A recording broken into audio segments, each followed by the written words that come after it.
Benvidos e benvidas á presentación desta exposición. No ano 2021, as entidades que formamos EAPN España, de loita contra a pobreza e a exclusión social, puxemos en marcha unha campaña, Emerxencia Vivenda, vivenda digna, axeitada e accesible, co obxectivo de chamar a atención ante a emerxencia residencial na que viven máis de 11 millóns de persoas en España.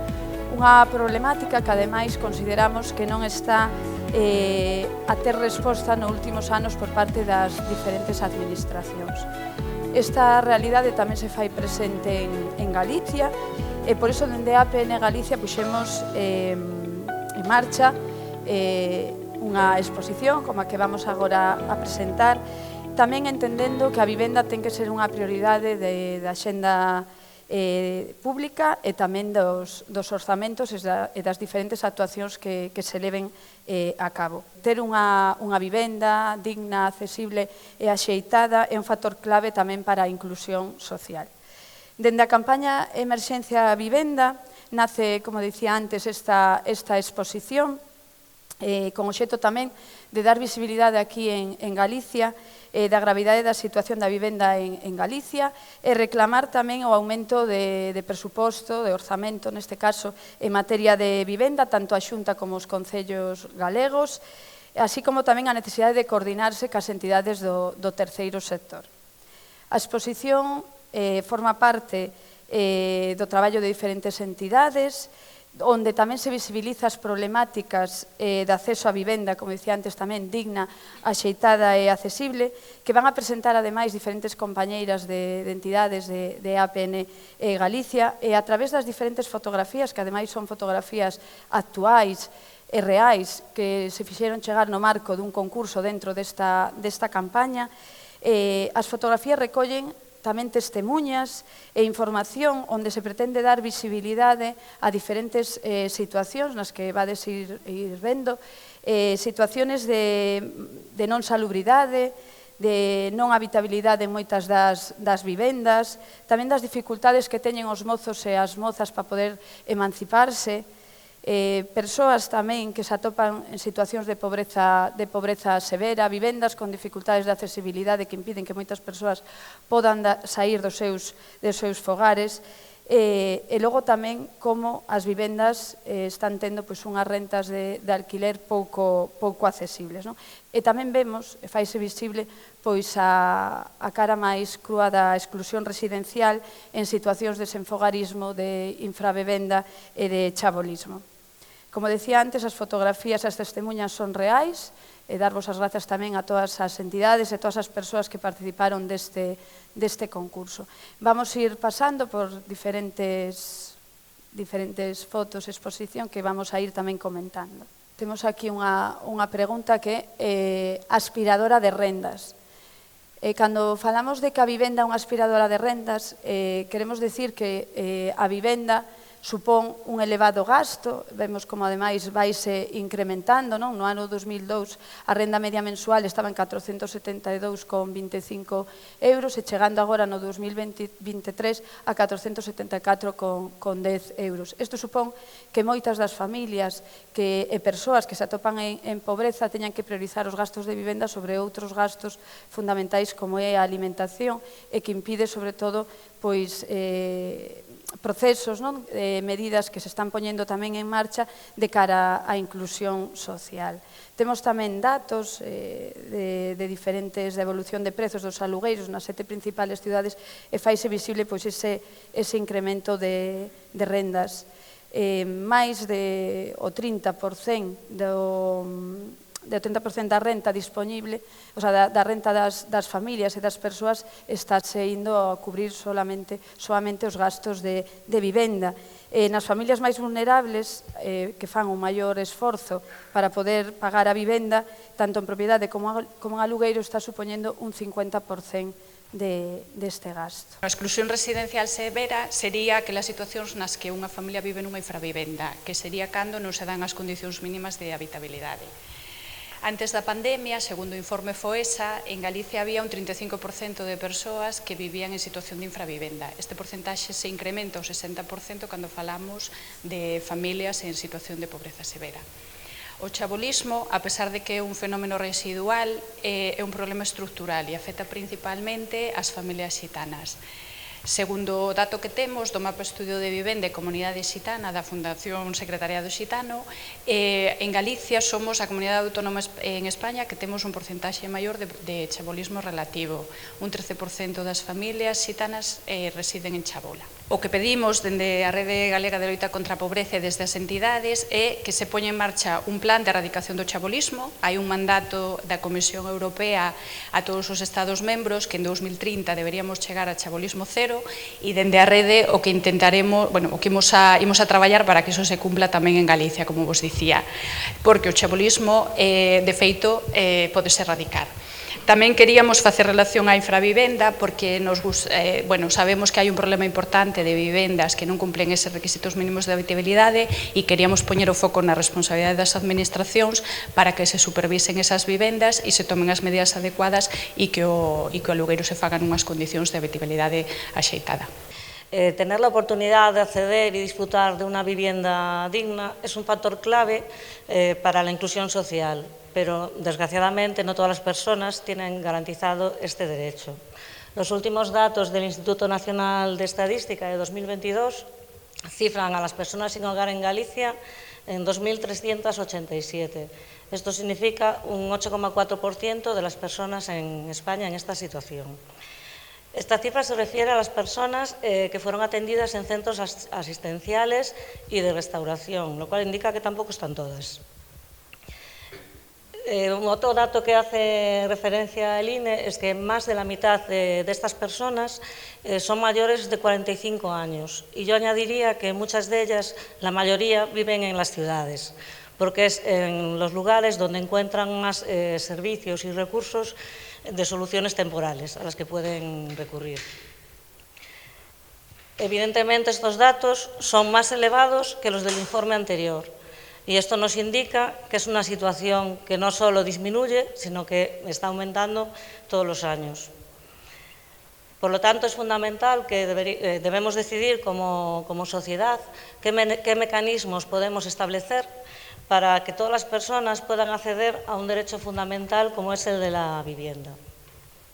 El Plan de Atención a las Personas sin Hogar en Galicia 2019-2023 introdujo nuevas líneas de actuación centradas en la persona y en el derecho de acceso a la vivienda como primer paso para superar esta situación. Pero es necesario impulsarlo, difundir la evaluación intermedia del mismo, garantizar las viviendas de emergencia comprometidas en este plan y asegurar, sobre todo, la coordinación y la colaboración institucional entre los diferentes ayuntamientos y la FEGAMP, para facilitar el empadronamiento y los datos para centralizar información y la implantación de soluciones estables y definitivas, no las soluciones temporales que tenemos, que combinen medidas de alojamiento con acompañamiento y apoyo individualizado. En definitiva, es una tarea de todos y todas. Y en el momento que nos encontramos de preelectoral, es un tema que debería estar en todos los programas de los partidos. Ter accesibilidade dentro da túa vivenda ou na túa contorna é un elemento básico para fomentar a participación como persoa, como cidadán plenamente insertado na sociedade. Galicia é a comunidade que ten o maior índice de persoas con discapacidade e unha das comunidades máis envellecidas do Estado español. Se atendemos as enquisas de características esenciais de vivenda e de poboación, podemos ver que en Galicia o 80% das vivendas non cumplen as características propias para responder ás necesidades que se van desenvolvendo tanto coa discapacidade, pero sobre todo co envellecemento. Se atendemos a temas de discapacidade, COGAMI indica que no Estado español unha de cada dúas vivendas onde vive unha persoa con discapacidade non cumple as condicións de accesibilidade de acceso ou dentro da súa propia vivenda. E a enquisa de discapacidade e dependencia indica que o 28,8% da poboación con persoa de discapacidade tampouco teñen esa condición. É un elemento fundamental e básico para a participación das persoas. E, ademais, máis baixa todavía, ou máis elevada, perdón, é esta falta de accesibilidade en canto máis baixa é a renda das persoas. Por iso, dende o terceiro sector, dende as entidades do terceiro sector, levamos solicitando que se faga que sexa prioritario garantizar esta accesibilidade e unha vivienda digna. Así o fixemos cando se estipularon os fondos do Next Generation, do Fondo Social Europeo Plus ou do FEDER. Pero, además, aproveitando tamén todos os procesos que temos ahora de frente, temos que solicitar que os concellos se comprometan a ter un plan de accesibilidade universal, tanto nas vivendas como na súa contorna. Bueno, hola a todas. Eu vos vou a presentar os dous panéis sobre deficiencias nas condicións de habitabilidade e insalubridade. Esta é unha realidade que vemos a miúdo na nosa práctica diaria, cando moitas persoas, sobre todo as que están en risco de pobreza e de exclusión, teñen que aceptar vivendas como esta que vedes aquí, porque non poden aboar o prezo doutra. É verdade que, como vemos, isto contempla, pois, igual que nos indica o IGE no 2020, 22,2% dos fogares presentaba problemas de humidade, entre outras problemáticas. Tamén dificultades pois, na estrutura, que fai que moitas veces, como era o caso desta vivenda, houbera ocos tanto no tellado como no chan. Tamén se nos presentan as humidades das que vos falaba, e isto está íntimamente relacionado co estado de saúde das persoas.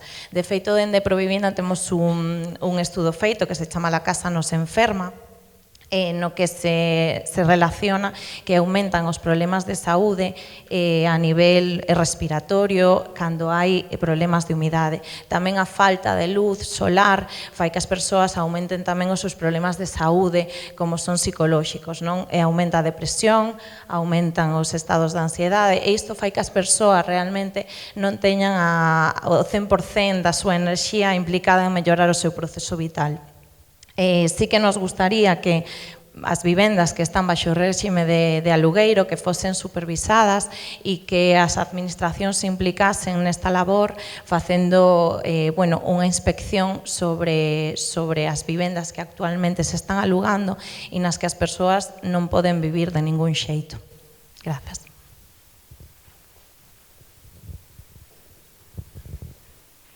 Bueno, para a mocidade, comenzar o propio proxecto vital é unha tarefa complexa e pese aínda que existan ingresos económicos.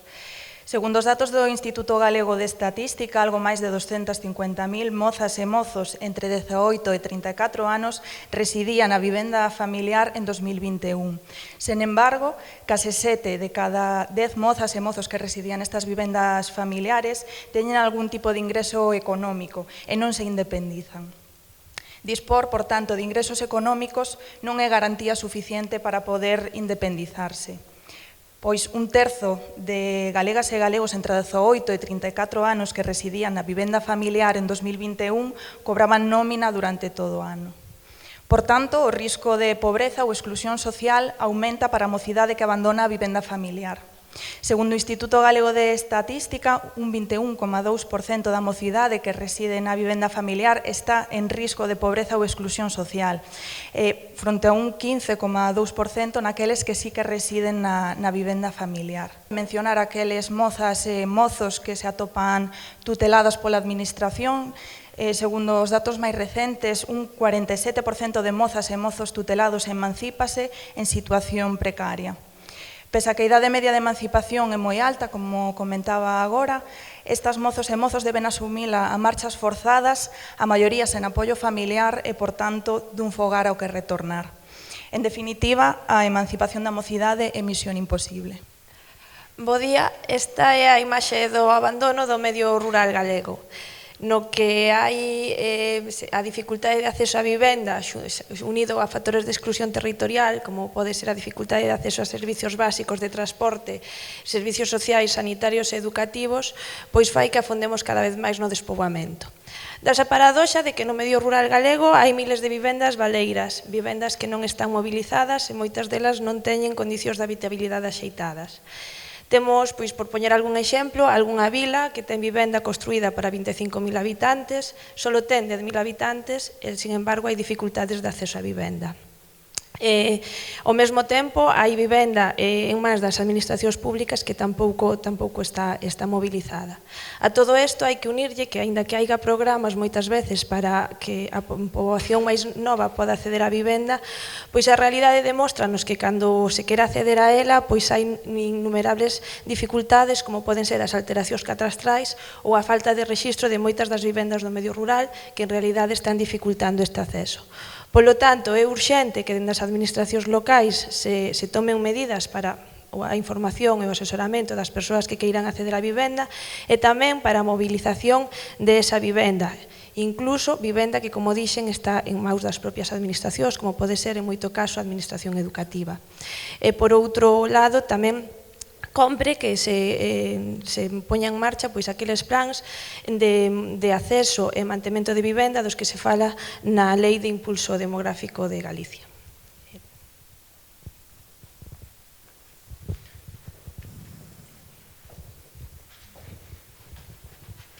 Pois para ir pechando este acto, xunto con miña compañeira Eloína, vou vos presentar os dous últimos paneis. O que temos aquí en fronte ven a chamar a todas as administracións que en leas infructuosas escurren o bulto e non asumen a responsabilidade, pero que constatamos o ínfimo parque de vivenda social. Isto non o constatamos só a APN ou porque o diga eu, senón os datos avalan que España está moi lonxe do que debería ser con respecto aos nosos veciños europeos. De feito, o parque de vivenda social en España, un 2,5, atópase máis de 6 puntos porcentuais por debaixo desta media da Unión Europea, que está no 9. Somos o sexto pola cola. Perto das 3.500 vivendas do Parque Público de Vivenda para Alugueiro Social en Galicia, no 2019 supoñía só un 0,32% das vivendas principais, 3 veces menos que a media estatal do 0,96 e 30 menos veces que no conxunto da Unión Europea, como dicíamos ao principio. Non é unha cuestión só de competencias, senón de vontade. É urxente e importante e pedimos concretar a cada concello, agora que estamos nun contexto de eleccións municipais, o número de lugares, solares e vivendas nas que se planeará e, sobre todo, que se execute en coordinación coa Xunta de Galicia a construción ou a adquisición de vivendas públicas para alugueiro social. E agora imos ir cara ao principio para pechar este acto dende a proposta, que sempre é o que nos gusta, non? A parte da protesta que constatan estas fotos. Vamos rematar neste primeiro panel. Dende o terceiro sector queremos, ante esta emerxencia, asegurar o acceso a unha vivenda, que non nos vamos cansar de repetir, digna, accesible e axeitada. Que dicimos dende o terceiro sector aquí presente? Pois que a vivenda é o primeiro, e non a primeira vez que o decimos e oímos seguir repetindo, e que debido á máxima urxencia que acabamos de compartir, debe ser tamén máxima a prioridade para os concellos e para a Xunta. E, ademais, algo que nos caracteriza tamén é que facemos propostas concretas. E que propostas concretas facemos? Pois xa non é urxente, hai unha emerxencia a vivenda e isto pódese evitar creando un parque municipal básico de vivenda para situacións de emerxencia, así como recursos de transición que garantan a intimidade a persoas en fogar, víctimas de desafiutamentos ou violencia machista, cun mínimo de recurso de transición cada 10.000 habitantes. Por outra banda, exiximos que se triplique o parque público de vivenda para alugueiro social, garantindo sempre a máxima protección para as persoas propietarias, que non sean cantos de serea, senón que sean feitos. Tamén queremos e pedimos que se asegure o financiamento ás entidades do terceiro sector con experiencia en inclusión socioresidencial de población vulnerable, nos procesos de intermediación inmobiliaria e tamén de desenvolvemento comunitario.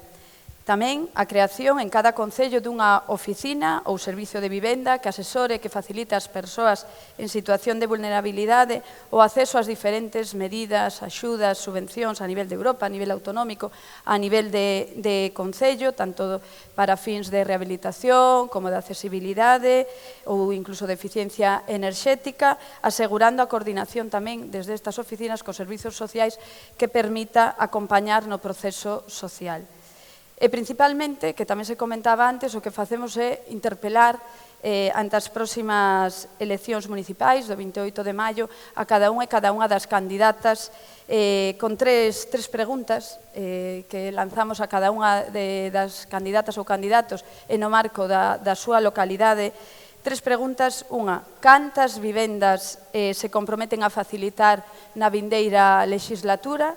Donde van a estar situadas estas vivendas e como pensan afrontar unha das problemáticas que afectan o acceso a vivenda digna e accesible. Queremos feitos, E, bueno, xa sabedes que, ademais de propor, tamén facemos seguimento de todo isto. Entón, bueno, pois, no terceiro sector, pois, estaremos pendente de que se dé realmente resposta a esta emerxencia vivenda.